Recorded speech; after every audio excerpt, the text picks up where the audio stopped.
Here's a number that should make you nervous if you're an Alcaraz fan. 37. That's how many ranking spots Roman Safiullin climbed in a single week back in July. The week he went from a man without a single tour level win all year to a Wimbledon fourth round qualifier who pushed Novak Djokovic to 4 sets on center court. That's not a lucky draw. That's not a guy who backed into a soft bracket. That's the player waiting for Carlos Alcaraz in round one of the US Open. And I don't think the draw sheet is telling you the real story here. Let's start with what actually happened to Alcaraz. Back in April at the Barcelona Open, he picked up a right wrist injury that ended up costing him the entire clay and grass swing. He missed the French Open, a title he was defending. He missed Wimbledon too. 4 months without a single competitive singles match. For context, that's not a short break. That's nearly a third of the tennis calendar gone. For a player who was supposed to be the primary rival, chasing down the sport's best all season. Now he's back, he's the defending US Open champion, and the draw handed him Roman Safiullin in round one. On paper, this reads like a gift. Safiullin is ranked outside the top 90. He's not a seed. He's the kind of name that shows up in round one and gets discussed for maybe 30 seconds on a broadcast before everyone moves on to the bigger storylines. Therefore, the assumptions baked into most of the coverage right now is simple. Alcaraz shakes off some rust, wins in 3 or 4 sets, and the real tournament starts in round two. But that assumption falls apart the second you actually look at what Safiullin has done with 2026. His season started in the worst possible place.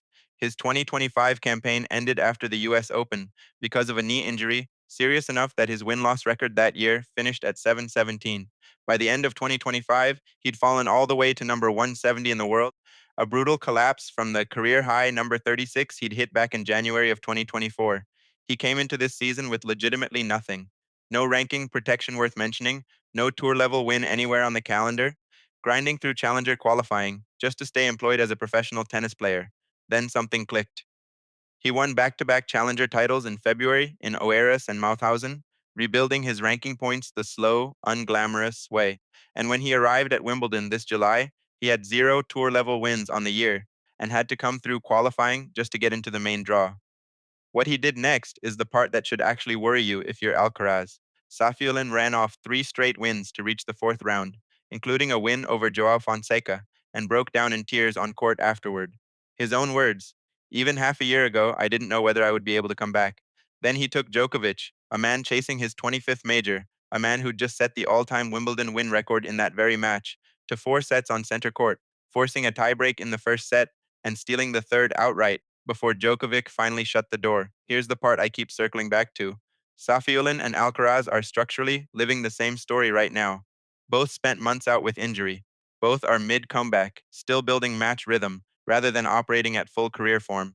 The difference is that Safiullin has already had his live fire test. He's already played best of five against an elite opponent since coming back. Alcaraz hasn't. He's walking into Arthur Ashe Stadium with zero competitive singles minutes since April, about to face a man who's had a full month of tour level, high pressure match play to shake off exactly the kind of rust Alcaraz is still carrying. That's the technical piece nobody's putting into words clearly enough. Match fitness isn't just cardio, it's timing. The split second calibration of when to commit to a shot, when to check a swing, how hard to load into a serve under real pressure instead of a practice court rally. You can't simulate that in training. Safiullin has already recalibrated his internal clock against Fonseca and against Djokovic. Alcaraz is about to recalibrate his live in a grand slam in the biggest stadium in tennis against a man who has a 1-1 career head to head with him and an actual signature win. He beat Alcaraz indoors at the Paris Masters back in 2023. This isn't a stranger walking onto the court. This is someone who's already proven he can beat him. So here's where the story shifts because there's a variable sitting underneath all of this that changes what a first round loss would actually mean. And almost nobody covering this draw is framing it correctly. Jannik Sinner withdrew from this US Open with a knee injury. I want you to actually think about what that does to the psychological math here. Sinner beat Alcaraz in an all-time classic final a year ago. He was the presumptive favorite to be waiting somewhere down the road in this exact draw. He's not walking through that door now. That means Alcaraz isn't stepping onto the court against Safiullin carrying the weight of beat this specific ghost to defend my title. He's stepping into a genuinely wide open men's field where the single most dominant force in the sport over the last calendar year simply isn't in the building. His most dangerous remaining pathmate is Djokovic, and that meeting, if it happens, is projected for the semifinals, not round one. Alcaraz has real room to find his rhythm, before he has to face anyone close to his own level. Therefore, I don't think this changes the danger of round one. Safiullin is still live, still sharp, still riding the best form of his career, but it changes what's at stake around it. A loss here wouldn't be the champion gets bounced by a nobody. It would be a returning player lost a genuinely dangerous first round match in a wide open draw that was there for the taking. Different stakes change how a player actually plays. Less fear of catastrophe, more freedom to just compete. That's not nothing. That can be the difference between tight, cautious tennis and the kind of loose, aggressive tennis Alcaraz actually plays at his best.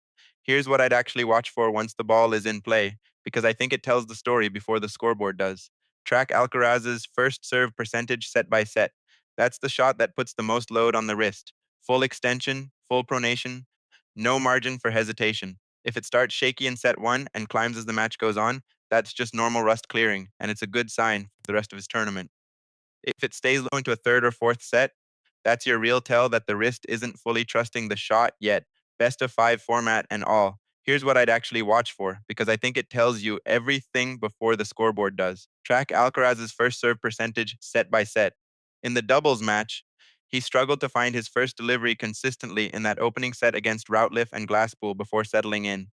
If that same pattern shows up in singles, a shaky first set on serve, followed by a correction, that's a good sign. A rust clearing pattern rather than a structural problem. But if the first serve percentage stays low into the third and fourth sets, that's your tell that the wrist isn't fully trusting the extension and pronation a flat first serve demands. That's the shot that stresses the joint the most, more than the forehand, more than the backhand. If it holds up across four sets, the wrist holds up. If it doesn't, watch out for Safiullin. The tell is simpler. Does he keep taking the ball early in the third set, or does he start sitting back once the match gets physical? His whole 2026 revival has been built on aggression. If fatigue creeps in and he reverts to a more conservative, rally based game in the back half of the match, that's Alcaraz's window, wrist and all, because a five-set battle of patience is exactly the kind of match a former champion experiences Billy Tixfient. On the other side, watch whether Safiullin keeps taking the ball early once the match gets into its second hour.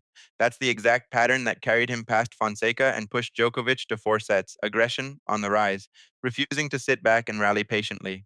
If fatigue creeps in during a long fourth or fifth set and he reverts to a more conservative, defensive shape, that's Alcaraz's window, because a grinding battle of patience deep into a Grand Slam match is exactly the terrain a former champion's experience is built to win. My actual read: Alcaraz in four sets, but I wouldn't be shocked if this stretches to five if that first serve number doesn't stabilize early. This is not the gentle reintroduction the seeding numbers make it look like. It's the single hardest first round litmus test in the entire men's draw, and how Alcaraz handles it will tell you more about his real US Open chances than anything that happens in the rounds after it.